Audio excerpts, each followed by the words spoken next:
Bonjour, aujourd'hui nous allons vous parler du film Elephant Man réalisé par David Lynch. Réalisateur atypique, grand expérimentateur et grand explorateur de la psyché humaine, c'est-à-dire des processus conscients et inconscients qui sont propres à chacun. Il a réalisé des films comme Blue Velvet, Lost Highway, Mulholland Drive ou encore la série célèbre Twin Peaks. Elephant Man est le deuxième film qu'il réalise et sous ses airs de film classique, le film interroge aussi la modernité au cinéma.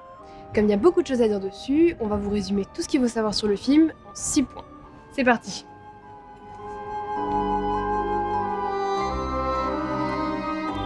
1. La genèse. Il faut savoir qu'Elephant Man est une histoire vraie. Joseph Merrick a vraiment existé et a vraiment été recueilli par le Dr. Treves. Le film est d'ailleurs inspiré d'un livre qui a été écrit par le docteur lui-même. Dans le film, le prénom est changé et il s'appelle John Merrick.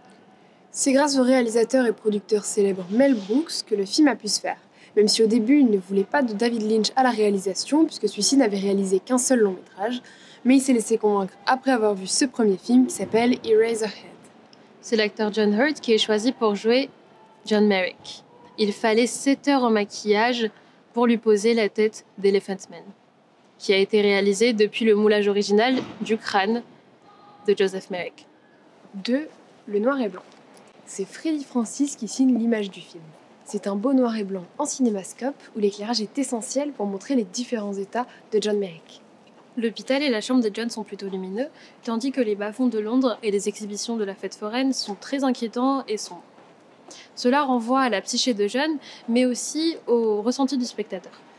En effet, la stylisation due au noir et blanc renforce les sentiments traversés par le personnage. La pénombre au début lorsque Treves le découvre, la noirceur des cauchemars de John, l'obscurité des bas-fonds sont des projections mentales de son être. Il doit vivre dans l'ombre car il est considéré comme un monstre.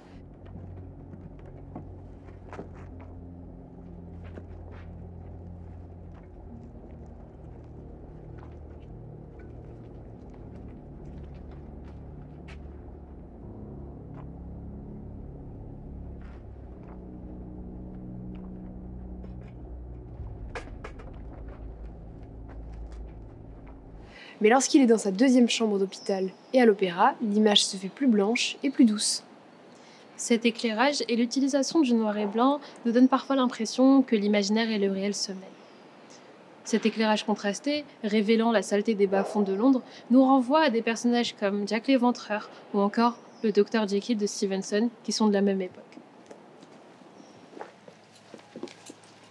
3. L'époque. Il faut rappeler que le film se passe à l'époque victorienne, marquée par la révolution industrielle et la violence faite aux travailleurs. C'était l'époque impériale de l'Angleterre, marquée par la spéculation, et les travailleurs y étaient évalués comme critère de productivité. Les handicapés n'avaient d'autre choix que de monnayer leur corps en se produisant dans des freak shows. C'était une sorte de divertissement où l'on montrait des gens différents au public dans des foires. Il faut également rappeler que c'était l'époque des zoos humains où l'on montrait au public des gens venant des colonies. John Merrick, par sa difformité, incarne la violence et la laideur de cette société victorienne.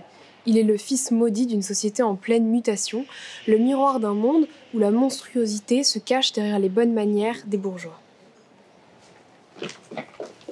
4. Les regards.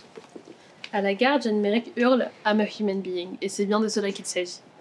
Personne d'une extrême sensibilité et être sensible, il ne cesse d'être perçu comme un monstre. Monstre vient d'ailleurs du verbe latin monstrare qui veut dire montrer. Il ne cesse d'être exhibé et existe dans le regard des autres. On peut d'ailleurs lister le nombre de fois où un regard a été posé sur John, du hurlement d'effroi de la nurse, aux bonnes manières de l'actrice, de l'horreur à la bienveillance. Oh, Mr. Merrick, you must go. The theatre's the most beautiful place on earth. Of course, I am a bit partial. The theater is romance. Lorsque Treves le voit pour la première fois, le spectateur, lui, ne le voit pas. Il y a juste un plan, un gros plan, sur Treves qui est bouleversé par la découverte de l'homme-éléphant. David Lynch met à distance le processus d'exposition du monstre en filmant plutôt le regardant que le regardé.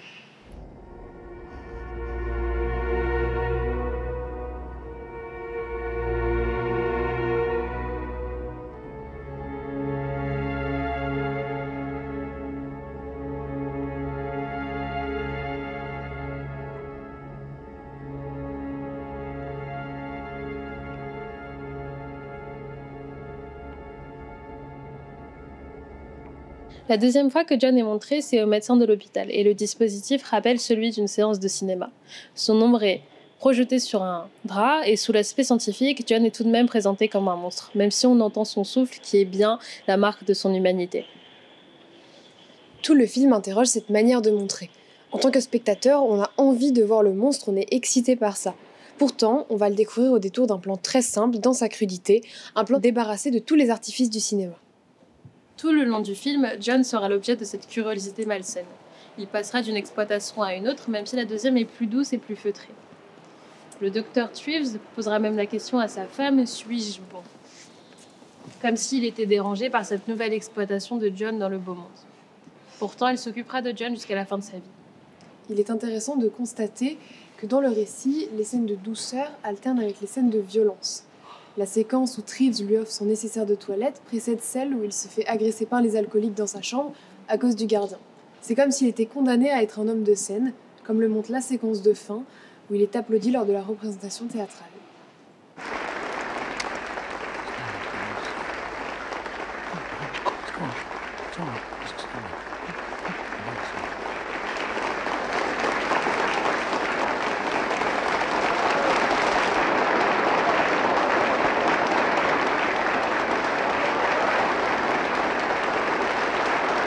John est un homme de souffrance, mais il est profondément humain. Toute son humanité est révélée dans les séquences de rêve et également de la représentation du chaboté au théâtre. Lors de toutes ces scènes, nous voyons à travers ses yeux et nous sommes donc embarqués dans son humanité. Du premier cauchemar, la scène avec sa mère qui ressemble à un viol,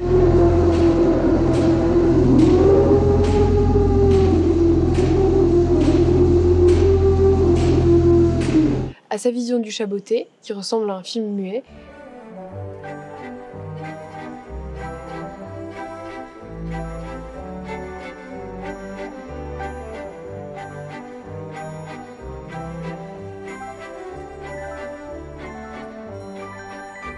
John s'exprime, résiste à travers des images mentales qu'il produit. Par ses séquences frontales et oniriques, John devient le double de David Lynch, le réalisateur. On prend alors le regard du cinéaste qui nous invite à épouser le point de vue de John.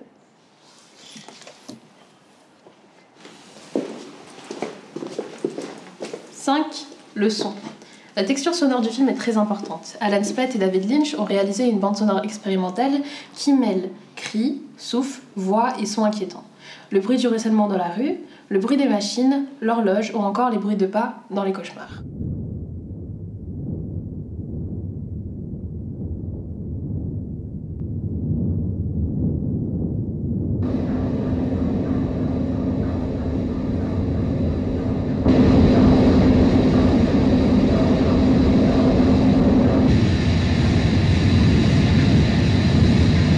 Le bruit de soufflerie, par exemple, renvoie à la respiration rauque de John qui fait un rapprochement entre l'homme et la machine. Le bruit des flammes, comme celle des lampes à gaz ou encore de la chaudière, renvoie directement au feu de la rampe, qui est un écho aux exhibitions de John. Il se joue quelque chose dans cette texture sonore, de l'ordre de la circulation entre les éléments fantasmés et réels. Ces sons donnent à entendre ce qui se passe dans la tête de John comme une caisse de résonance de son inconscient. Mais ces sons représentent aussi l'époque victorienne, marquée par la révolution industrielle et la violence sociale qu'elle transporte avec elle. 6. L'architecture. Les escaliers ont une place très importante dans le film. Ils sont présents à chaque séquence essentielle. Celle où se joue le destin de John.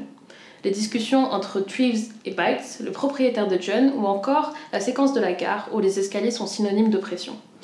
Les escaliers peuvent aussi apparaître comme un chemin vers l'ascension sociale, un passage des bas-fonds au beau monde. Mais de la scène de la nurse qui monte à l'appartement aux visiteurs qui descendent voir John chez lui, les escaliers sont comme les marqueurs d'une tension dramatique, d'un moment essentiel au film.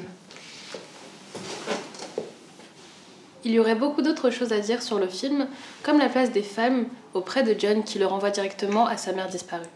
Ou comme les hommages que fait David Lynch à des films comme Freaks de Todd Browning, lorsque John est à nouveau dans un cirque, ou La Nuit du chasseur de Charles Laughton, la mère de John incrustée dans les étoiles renvoie à l'ouverture de ce film. Maintenant, n'oubliez pas, les enfants, ce que je vous ai raconté l'autre samedi, que le Seigneur est monté sur la montagne et qu'il a dit au peuple « Heureux ceux qui ont le cœur pur, car ils verront Dieu ». Et il a dit aussi que le roi Salomon, dans toute sa gloire, n'était pas aussi beau que le lys des vallées. Et je sais que vous vous souviendrez de ne pas juger afin de n'être pas jugé. Et cela, je vous en ai donné la raison. Pour conclure, nous citerons le critique Serge Danet. Au théâtre, lorsque Merrick se lève dans sa loge, pour que ceux qui l'applaudissent puissent le voir, on ne sait plus vraiment ce qu'il y a dans leur regard. On ne sait plus ce qu'ils voient. Lynch a alors réussi à racheter l'un par l'autre dialectiquement le monstre et la société. En effet, Elephant Man est un film qui nous renvoie en permanence à notre propre humanité. Celle qui nous définit, mais aussi celle que nous cachons derrière des masques. C'est ce qui fait que le film est si bouleversant.